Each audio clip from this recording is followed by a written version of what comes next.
பாருங்கள், இந்த அலையில் ஒருத்தர் மீன் பிடிக்கிறாங்க. எப்படி வலை போட்டு அவர் மேலே கயிறு வச்சு கட்டிக்கிட்டாங்க.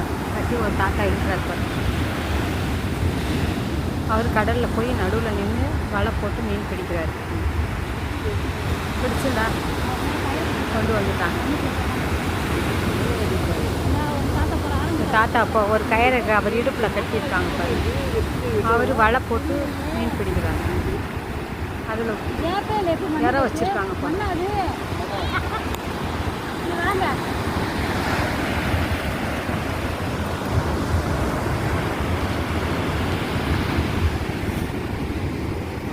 நடு கடல் வரைக்கும் பாதி தூரம் போகிறாங்க. கப்பல்லே போகாமல் நடந்தே போய் மீன் பிடிக்கிறாங்க. அங்கே பாருங்க, பெரிய அலை வரையில் உட்காந்துக்கிறாரு. தேவி சொன்ன மாதிரி பெரிய அலை வரையில் உட்காந்துக்கிறாரு.